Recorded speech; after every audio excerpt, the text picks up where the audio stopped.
ఇవాళ తెలంగాణ రాష్ట్రంలో జరుగుతున్నటువంటి పరిణామాలు నాయకులు మాట్లాడుతున్నటువంటి తీరును చూస్తూ ఉంటే ఉల్టా చోర్ కోత్వాల్ కు డాంటే అనేటువంటి ఒక సామెత మనందరికీ గుర్తుకు రావాలి. ఎందుకనంటే తప్పు చేసేది వాళ్ళే, చేసింది వాళ్ళే. ఇవాళ దాన్ని పట్టుకొని మీరు తప్పు చేశారు అని ఎవరైతే మాట్లాడుతున్నారో వాళ్ళని ఏ విధంగా వీళ్ళు విమర్శిస్తున్నారు అనేటువంటి దాన్ని చూద్దాం. First of all phone tapping అనేటువంటిది చేసింది ఎవరు, ఏ ప్రభుత్వ హయాంలో జరిగింది? నిన్న ఎవరైతే ఒక ఎక్స్ మినిస్టర్ తనను తాను గత 10 సంవత్సరాల్లో తెలంగాణ రాష్ట్రంలో మంత్రిగా పనిచేసినటువంటి వ్యక్తి, తనను తాను చాలా చాలా చాలా సీనియర్ మోస్ట్ పొలిటీషియన్ అని అనుకునేటువంటి వ్యక్తి, నేను కేసీఆర్కి అనుంగ శిష్యుణ్ణి అని అనుకునేటువంటి వ్యక్తి, ఇంకా మనం అనకూడదు ఎందుకంటే వాళ్ళ భాష, వాళ్ళు మాట్లాడేటువంటి భాషలో మనం ఏ రోజు మాట్లాడకూడదు కాబట్టి మనం ఆ భాష మాట్లాడం. అలాంటి వ్యక్తి నిన్న మీడియా ముందరకు వచ్చి ఏ మీడియానైతే తిట్టకూడదో ఆ మీడియాని తిడుతూ అదే మీడియా ముందరకు వచ్చి మాట్లాడాడు. ఏమంటాడు? ఎవర్రా మీరంతానా, ఎట్లుంటారా మీరు తెలంగాణలోనా, ఏంది మీరు, మేము ఇక్కడ వండుకుంటా, ఇక్కడ తినుకుంటా, ఇక్కడ మా గురించి మాట్లాడతారంటే తెలంగాణ మీ అయ్య జాగిరా? ఎవరిది తెలంగాణ? తెలంగాణ ప్రజలది. తెలంగాణ కష్టపడి పోరాడి కొట్లాడి తెచ్చుకున్నటువంటి ప్రజలది తెలంగాణ. ఏ పార్టీ సొత్తు కాదు తెలంగాణ. ఎవరు తెలంగాణలో ఏ పార్టీ వాళ్ళు అన్ని తప్పు చేసినా సరే ప్రజలు వాళ్ళని ఖచ్చితంగా ప్రశ్నిస్తారు. మీరు 10 సంవత్సరాల పాటు తెలంగాణలో ఏ విధమైనటువంటి ఒక దుర్మార్గమైనటువంటి పాలన చేశారో ప్రజలు చూశారు కాబట్టే మీరు పాలనకి అనర్హులను డిక్లేర్ చేసి మిమ్మల్ని అధికారం నుంచి దించేసారు. అరే మీకు గెలవనీకి చేతగాక మీరు తప్పులు చేశారు కాబట్టి మిమ్మల్ని ప్రజలు శిక్షిస్తే మా మీద పడి ఏడుస్తారు ఏంటంటే నాకు అర్థం కాదు. తెలుగుదేశం పార్టీ ఏం తప్పు చేసింది? చంద్రబాబు నాయుడు గారు ఏం తప్పు చేశారు? అవును, ఒక మీడియా సంస్థ మీద దాడి జరిగినప్పుడు ఇది తప్పు, ప్రజాస్వామ్యంలో ఇలాంటి తప్పులకి తావు లేదు అని చెప్పాం. మేము ఇలాంటి దాడులకి తావు లేదని చెప్పినాం. అది మీ పార్టీ అయినా సరే, ఇంకో పార్టీ అయినా సరే, ఏ పార్టీ అయినా సరే అదే చెప్పాలి. ఇదే రాజకీయం అంటే, ఇదే ప్రజాస్వామ్యంలో ఉండాల్సినటువంటి తీరు. తమాషాలు అవుతున్నాయా? నోరుంది కదా అని ఎంత వస్తే అంత మాట్లాడతారా? ఎవరయ్యా తొత్తులు? ఎవరు తొత్తులు? పోయి అడుగు మీ సార్ని, కేసీఆర్ గారిని అడుగు, ఎక్కడి నుంచి తన రాజకీయ జీవితం స్టార్ట్ చేసిండో ఒకసారి అడుగు. మేము ఏ రోజున కూడా ఏ ఒక్క పార్టీకి సంబంధించినటువంటి నాయకుల గురించి మేము తప్పుగా మాట్లాడలే. మేము కానీ మా అధినాయకుడు కానీ ఏ రోజున తప్పుగా మాట్లాడలే. మీకు ఇవాళ వస్తున్నటువంటి ఇబ్బంది ఏంటిది అంటే మీరు అధికారంలో లేరు కాబట్టి, అధికారం మీకు కావాలి కాబట్టి మళ్ళీ తెలంగాణ సెంటిమెంట్ని రెచ్చగొట్టి రాజకీయం చేద్దాం అనుకుంటున్నారా? ఏమంటారు? ఇంకోటి ఏమంటారు? ఇది దాడి కాదు నిరసననా? మిమ్మల్ని మీరు రౌడీలు అనుకుంటున్నారా, గుండాలు అనుకుంటున్నారా, లేకపోతే సంఘ విద్రోహ శక్తులు అనుకుంటున్నారా? ఏమనుకుంటున్నారు మిమ్మల్ని మీరు? ఇక్కడ ఉన్నటువంటి ప్రభుత్వం, కాంగ్రెస్ ప్రభుత్వం నిజంగా ఇవాళ రోజున నిమ్మకు నీరెత్తినట్టు కూర్చుంది కాబట్టి మీరు ఇట్లా ఇంకా కూడా బయటకు వచ్చి మాట్లాడగలుగుతున్నారు. ఇదంతా చూస్తుంటే ఏమనిపిస్తుంది అంటే మీరు కాంగ్రెస్ కలిసిపోయి ఉన్నారేమో అని అనిపిస్తున్నది. ఏం తమాషాలండి ఇవి? నాకు అర్థం కాదు. ఏం మాట్లాడుతున్నారు? ఒక మీడియా సంస్థ మీద మీరు దాడి చేస్తారు, అక్కడ ఉన్నటువంటి ప్రాపర్టీని డ్యామేజ్ చేస్తారు, అక్కడ ఉన్నటువంటి ఉద్యోగస్తుల మీద మీరు దాడులు చేస్తారు, మళ్ళా వచ్చి బయటకు వచ్చి ఇది తెలంగాణ అని మాట్లాడతారా? తెలంగాణ సంస్కృతి, దాడుల సంస్కృతి తెలంగాణ సంస్కృతి కానే కాదు. తెలంగాణ అంటేనే అత్యంత ప్రేమ ఆప్యాయతలతోటి ప్రతి ఒక్కళ్ళను కూడా మన హక్కున చేర్చుకునేటువంటి సంస్కృతి తెలంగాణ సంస్కృతి. బూతులు మాట్లాడటము, దాడులు చేయడము, తలలు పగలగొట్టడం ఈ తెలంగాణ సంస్కృతి కాదు. మీ పాత దోస్తు జగన్మోహన్ రెడ్డి గారి దగ్గర నేర్చుకున్నారు కావచ్చు మీరు ఇది. వాళ్ళు ఎట్లయితే పార్టీ ఆఫీసుల మీద, మీడియా సంస్థల మీద దాడులు చేసి వాళ్ళని బూతులు తిట్టి ఏదైతే వాళ్ళు 2019 నుంచి 24 వరకు చేసిండ్రో మీరు అదే ఇవాళ రోజున మళ్ళీ ఇక్కడ రెప్లికేట్ చేద్దామని అనుకుంటున్నారు కావచ్చు. తెలంగాణలో వీటన్నిటికీ తావు లేదు. ఇప్పటికైనా సరే కాంగ్రెస్ సర్కారు కళ్ళు తెరిచి ఏదైనా మీకు గూడుపుటాని ఏదైనా నడుస్తున్నా, లేకపోతే ఏదైనా అంతర్గత ఒప్పందం ఉన్న వాటన్నిటి పక్కన పెట్టి ప్రజల పక్షాన, ప్రజాస్వామ్యం పక్షాన మాట్లాడాల్సినటువంటి అవసరం ఉంది.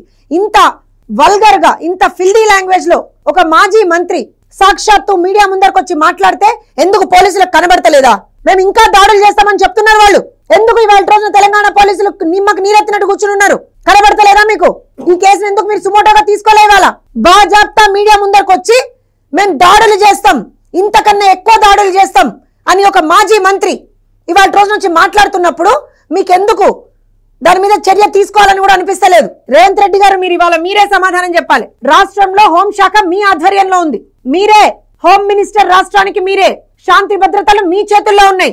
ఇవాళ పట్ట పగలు ఒక మీడియా సంస్థ మీద దాడి జరిగింది. ప్రతిపక్ష పార్టీకి సంబంధించినటువంటి నాయకులు బయటకు వచ్చి మేము ఇంకా దాడులు చేస్తాం అని చెప్తున్నప్పుడు మీరు ఎందుకు చర్యలు తీసుకుంటలేరు వాళ్ళ మీద? ఏం ఆపుతోంది మిమ్మల్ని వాళ్ళ రోజున?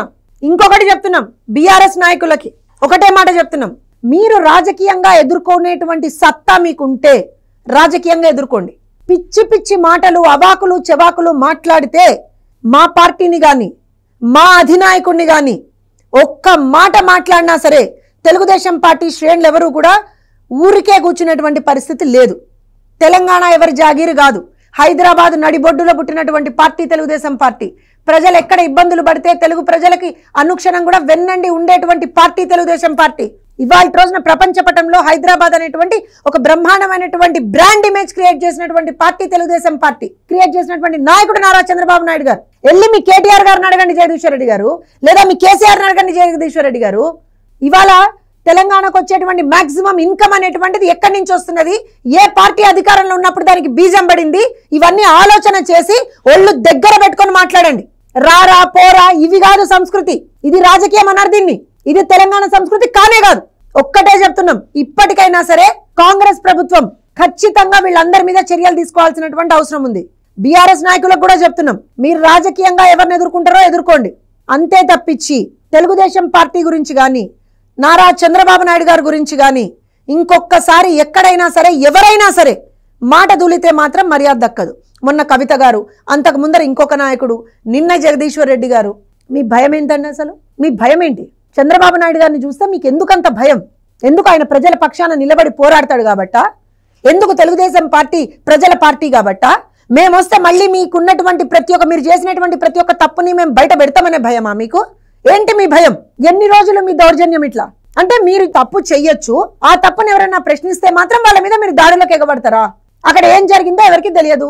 ప్రజాస్వామ్యంలో భౌతిక దాడులకి తావు లేదు. అందుకని ఒక మీడియా సంస్థ మీద దాడి జరిగినప్పుడు ప్రతి ఒక్కళ్ళు అక్రాస్ ద పార్టీస్ అందరూ కూడా దాన్ని ఖండించిండ్రు. ఓన్లీ చంద్రబాబు నాయుడు గారి గురించి, ఆంధ్రప్రదేశ్ లో ఉన్నటువంటి కొంతమంది మంత్రుల గురించే మాత్రం ఎందుకు మాట్లాడినండి మీరు? ఇవాళ అడుగుతున్నాం కవిత గారిని. పెద్ద పెద్ద మాటలు మాట్లాడుతున్నారు కదా గత కొన్ని నెలల నుంచి. మీ పార్టీలోనే అంతర్గతంగా ఏవో ప్రాబ్లమ్స్ ఉన్నాయని కూడా మాట్లాడింది కదా. భౌతిక దాడులకు తెలంగాణలో స్థానం ఉందా? కవిత గారు, మొన్న జరిగినటువంటి దాడి గురించి మీ స్పందన ఏంటి? అయ్యా కేటీఆర్ గారు, మీ స్పందన ఏంటో చెప్పండి. కేసీఆర్ గారు, మీ స్పందన ఏంటో చెప్పండి. ఇదేనా ఇన్ని సంవత్సరాల తెలంగాణ ప్రస్థానంలో మనం ఆఖరికి రేపు పొద్దున అందరికీ చూపించగలిగేది ఇదేనా? మేము అందరి మీద దాడులు చేస్తాం, కొడతాం, తిడతాం, ఇదా? ఇంకా నిస్సిగ్గుగా బయటకు వచ్చి ఏం మాట్లాడతారండి? ఇది దాడి కాదు, నిరసననా? మా నిరసనే ఈ స్థాయిలో ఉంటే, మా దాడులు ఏ స్థాయిలో ఉంటే ఏం బెదిరిస్తున్నారా? అండ్ రోడ్ చాప్ రౌడీలు అంటారు చూస్తున్నా, అట్లనా? మీరేమన్నా రాజకీయ నాయకులు కాదు? మీరు బాధ్యతాయుతమైనటువంటి పదవులు ఇచ్చేసినటువంటి వాళ్ళు కాదు? మీరు ఏం మెసేజ్ ఇస్తున్నారండి మీరు సమాజానికి? ఈ రకంగా వెంటనే మేము ప్రభుత్వాన్ని క్లియర్ గా డిమాండ్ చేస్తా ఉన్నాం, వెంటనే వీళ్ళ మీద చర్యలు తీసుకోవాల్సిందే. ఎవరైతే మొన్న దాడులకు ఇచ్చేసిండ్రో వాళ్ళ మీద చర్యలు తీసుకోవాల్సిందే.